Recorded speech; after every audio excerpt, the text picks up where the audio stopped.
Hello friends! Today we're going to summarize the new episode of the anime Milphie and Roger the Lover, or Milphie and Roger the Beloved. But before we start, tell us which country you're watching this anime from right now. Let's begin. The episode starts today with Milphie and her lover/fiancé, Roger, arriving in the city while riding. Children wave and greet them with a warm welcome. From the apparent images, the city is very beautiful and its people are kind. However, there are many monsters in this area, and it's essential to prevent monsters from devouring humans, or it would be a true disaster in every sense of the word. Roger talks to Milphie, telling her, "As for eating monsters, most of the kingdom's knights have eaten this meat, although many of them clearly remember their bitter experiences. Some will undoubtedly be hesitant at first, and you will find many monsters and types you haven't met yet. Wait, and you will see everything with your own eyes." Milphie replies, "I can't wait. I want to meet them, finish them off, and eat some of them. I'm completely obsessed with monster meat." After that, they dismount. Milphie inspects her luggage but notices something strange. Someone is watching her. She turns left and right, saying, What? Is that a dragon staring at me? What does it want?" In the end, we find that the dragon is looking at the meat Roger possesses. Indeed, the dragon is very excited and wants to try it, or else it could do things they wouldn't like, with severe consequence. Next, they enter Roger's castle and he informs her that it is his. As they pass the lake, Milphie notices the fish, maybe because she's hungry, and wonders if they taste good. Then something strange happens. She sees her messy red hair in the water and says, What?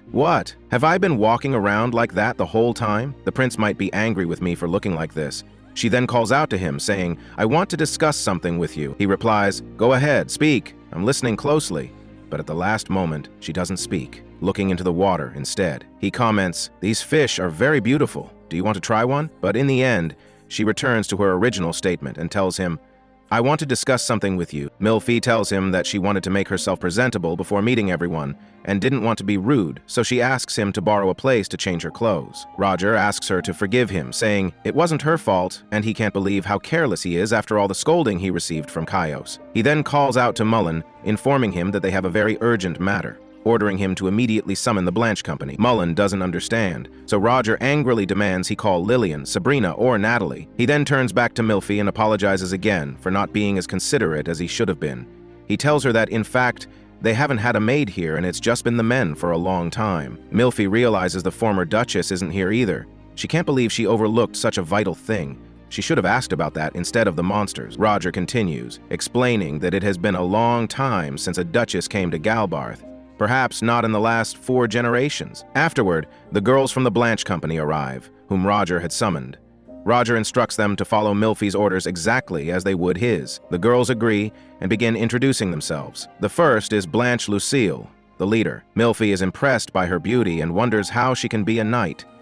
Milphie then asks Lucille to teach her the customs and traditions of this place and everything concerning it. Next, the deputy leader introduces herself as Natalie Charles, and the third, Lillian, the daughter of Baronet Santil, tells Milphie to ask her for anything she needs. Milphie gives them a warm welcome. Roger interrupts them, explaining that she has just finished her first journey, so he wants them to help her recover first and foremost. Milphie asks when she will be introduced to everyone. Roger replies that dinner will likely be a suitable time, then informs her that his room is next to hers, and she can come meet him anytime if something is bothering her. After that, Milphie enters her room. Mullen speaks with Roger, saying he is happy that Kaios was not here. Roger is surprised and asks if Kaios is another one of Mullen's contacts, but Mullen doesn't answer. We then transition to Milphie entering her room. She is very shy of Roger because he greatly enjoys her reactions. When she looks at the room, she is amazed by its beauty. It is truly gorgeous. Milphie refuses to enter the room with her shoes because they are dirty and will stain the beautiful carpet. Leader Blanche lifts her and places her on a chair. Milphie thanks her. Afterward, the girls approach her and ask if she needs anything, but Milphie thanks them, saying, "I don't want to take up your precious time. I can handle things from here." Leader Blanche refuses, saying, "The Blanche Company has been granted the privilege of serving as your personal guards. We are your sword and shield." She offers Milphie her sword, saying, "Grant us this honor as knights." Milphie is astonished. She takes the sword, opens it, and likes it very much. She tells them, "You are knights chosen by the Duke. That in itself makes you worthy of my trust. But I still know nothing about you, and you don't know the real me. Your sword is your life. You shouldn't give it to a stranger. I will return this to you. I made a promise with the Duke on the way here. I have learned what I must do in Galbarth, and I want Leader Blanche to accept me as your lady and consider me worthy of holding your sword." Blanche replies, We will do our utmost to prove ourselves worthy knights for you. Milfi then asks if the sword was made by the same blacksmith who made the Duke's sword. She says, I want a sword of my own, too. Blanche tells her, yes, it was made in a smithy located here in Midley. Milfi then asks the leader to tell her the blacksmith's name or location. Next, the leader asks to comb Milfi's hair, but something strange happens to it. The leader apologizes, saying she is not fit for the task, and the mistake is entirely hers. Milfi then asks her to make her hair fluffy/puffy anyway, because His Highness loves her hair when it is fluffy. Although Blanche is a knight, she begins preparing the things needed to fluff the hair. Milfi apologizes to her, but Blanche reassures her not to worry, saying she is used to it because she does her daughter's and son's hair daily when they were little. Milfi is shocked that she is married and has children, despite her very young appearance. Blanche says she has 2 children, a son and a daughter, and adds that her daughter resembles her closely and wants to be a knight like her, which her father finds displeasing. Blanche proudly states, I am very proud to be a knight of Galbarth. Milfi is delighted, realizing that the knights are wonderful. Blanche, however, is surprised that Milfi wants a sword. Milfi explains, yes, I want a sword like the prince's. I need it for slaying monsters so I can eat them. Blanche is astonished by this. Milfi continues, explaining that her relationship with the Duke began because he was interested in her experience. She then calls out to Miss Natalie, saying she packed her working tools in her bags and emptied them. She asks Natalie to please look for them. Natalie does indeed look for them and finds the blade, which is clearly well used over a long period. It looks like it has been used to cut bones and meat. Lillian is astonished that Her Highness actually eats monsters. Natalie stops her, putting her hand over Lillian's mouth, saying that is a rude and foolish way to ask. Lilia tells them, it's okay. I understand your curiosity about me eating monsters. She then tells them her story about eating monsters.